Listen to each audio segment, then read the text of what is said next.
अस्सलाम वालेकुम जी, मैं हूं फैसल अब्बास और इस वक्त डी चौक के मकाम पर मौजूद हैं। मेरे साथ तीन की टीम भी मौजूद है। राय साकिब खरल साहब भी मौजूद हैं, वसीम मलिक भी मौजूद हैं।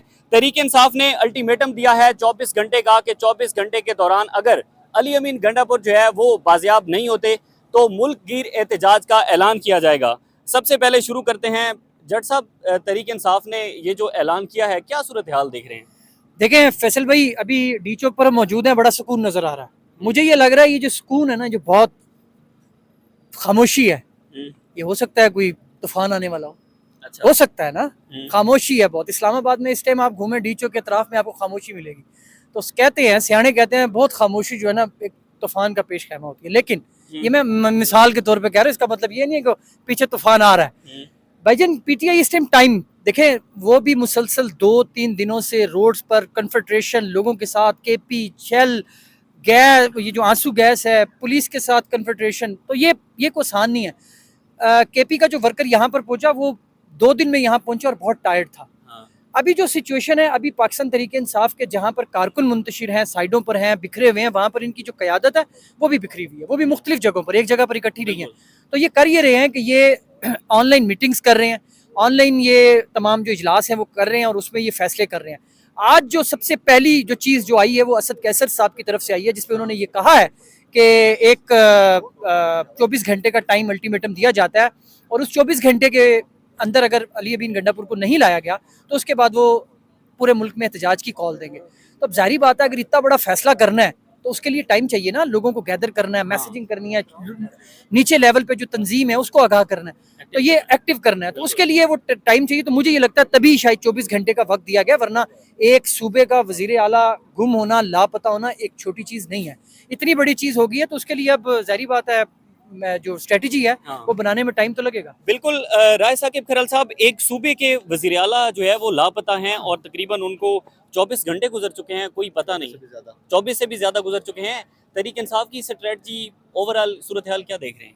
Vessel I would be very honest being वो जर्नलिस्ट के जो फील्ड में ज़्यादा काम करते हैं हम लोग सारे के सारे, यार ये 24 घंटे के बाद भी अल्टीमेटम देना कुछ समझ नहीं आता। I would be very honest with you, मैं तो वो स्ट्रेटजी समझने की कोशिश कर रहा हूँ कि पाकिस्तान तहरीक इंसाफ बैंक अपॉन क्या कर रही है, क्या वो चीज़ है जिसके ऊपर वो बैंक कर रहे हैं कि जी हम अगले 24 घंटे का अल्टीमेटम देते हैं, फिर अगले 24 घंटे का अल्टीमेटम देते हैं।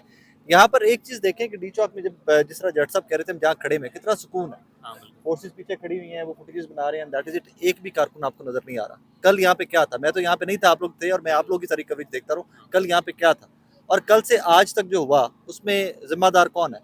अगर यही लीडरशिप होती है एट दिस मोमेंट तो यहाँ पर हालात वाक़ई से इंटायरली मुख्तलिफ होते हैं। हालांकि हमने तो राय साहब, जो मकामी क़यादत है, शुएब शाहीन, अली बुखारी, या जो सदर हैं तहरीक इंसाफ के आमिर मुगल साहब, हमने तो उनको भी नहीं देखा जब तक हम यहाँ पर रहे।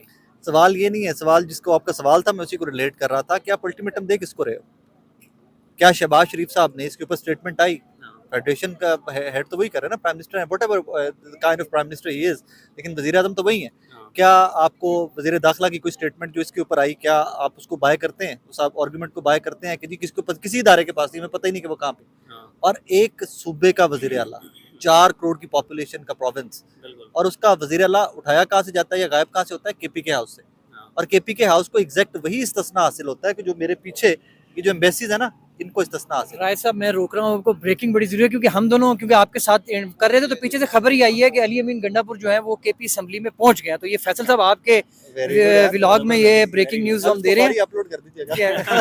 अब आप कैरी रखे, मैंने कि अपडेट जरूरी। That is very good development. देखिए, जमहूरियत को जितना भी चेहरा मसख करें हम सब पाकिस्तानी मिलकर, इसमें ना तमाम लोग जितने भी स्टेक होल्डर हैं, हम जितना भी इसका चेहरा मसख करें, ये खुद को रिवाइव करेगी। जमहूरियत का मतलब जमहूर है ना, ये खुद को, ये अपने आप को ठीक करती रहेगी।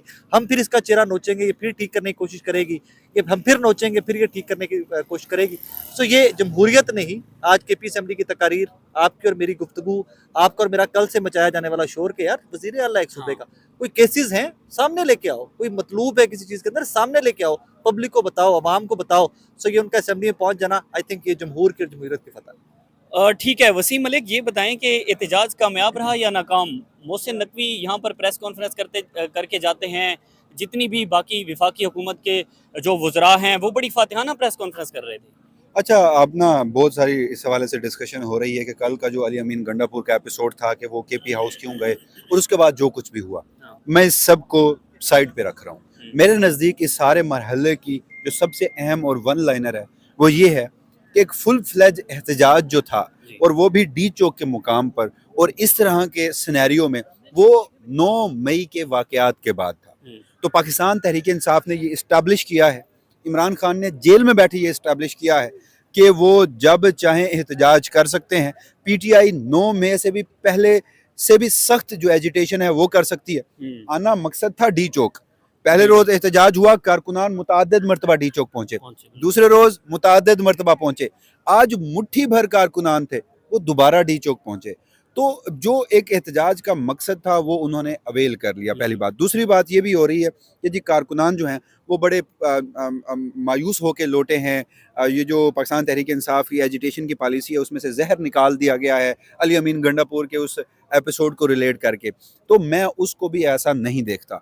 कितनी मरतबा ऐसा हुआ है कि अली अमीन गंडापुर साहब आए हों और फिर वो आखिरी मरहले पर 11th आवर पर इस तरह गुम हो गए हों, लोग वापस चले गए हों, या पीटीआई एहतजाज करे। इमरान खान साहब तो खुद आए थे 25 मई 2022, डी चौक पहुंचना था, फेट वाला जो चौक है वहां से वो वापस चले गए थे। तो पीटीआई हमेशा, चाहे वो फ्लॉप भी हो, आप इसे एक्स फैक्टर कहें, आप इसे कोई नाम दें, जो इमरान खान के साथ है, और उसकी वजह से हर आने वाली बार पाकिस्तान तहरीक इंसाफ मजीद मजबूत होके, मजीद तगड़ी होके दोबारा फील्ड में उतरती है और कामयाब होती है। ये एहतजाज था, ये पुरअमन एहतजाज था। अगर पाकिस्तान तहरीक इंसाफ के कारकुनान को आने दिया जाता तो वो पथराव भी ना करते। पथराव से ज्यादा उन्होंने कुछ नहीं किया।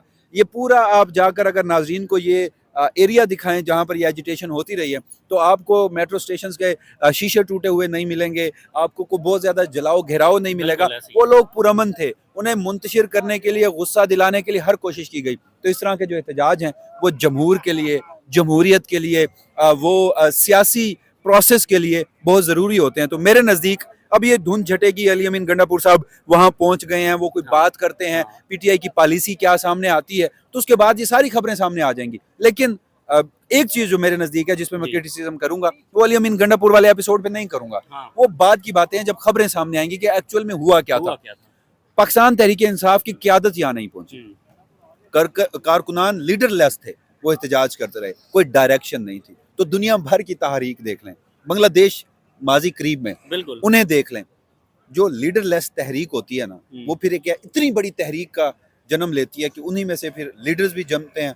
हमने गुज़श्ता रोज़ यहाँ पर पीटीआई की एजिटेशन देखी, नौजवान जिस तरह से लड़ रहे थे। तो ये मेरे नज़दीक लोग इसे कह रहे हैं ओहो इंतशारी आ गए, बुलवाई आ गए, ये फौजी एस्टैब्लिशमेंट फीड कर रही है चीज़ें। और हमारे कुछ सहाफ़ी दोस्त हैं, वो डाकिए का किरदार अदा कर करके आज हमारे टीवी चैनल, आप और मैं भी टीवी चैनल में काम करते हैं। बड़ी बदकिस्मती है, 2 खबरें फीड की गई, किसी ने उसकी तस्दीक करने की जहमत नहीं की और दोनों ही चला दी, एयर टाइम दिया, ट्रांसमिशन हुई। उसके बाद क्या हुआ? दोनों खबरें ही बाउंस बैक हुई। सोशल मीडिया ने बाउंस बैक की, सोशल मीडिया ने उन्हें झूठा करार दिया। इसीलिए आप और मैं डिजिटल दहशतगर्द कहलाते हैं। लिहाजा हमारे कुछ सहाफ़ी दोस्तों ने भी, टीवी चैनल्स ने भी पूरा साथ दिया। इस्टेब्लिशमेंट की वो जो ख्वाहिश पर मबनी खबरें हैं वो चलवाई गई। लेकिन अगर इस्टेब्लिशमेंट के हाथ में, हुकूमत के हाथ में सब अच्छा होता तो इस तरह फ्रस्ट्रेशन ना होती। मोहसिन नकवी साहब आते हैं, सुबह शाम यहाँ पर प्रेस कॉन्फ्रेंस करते हैं, उनकी पहले दिन वाली रौनक, लहजा, तकब्बुर, बदमाशी, और उसके बाद की प्रेस कॉन्फ्रेंस आप देख लीजिए, सारी खबर उसी में।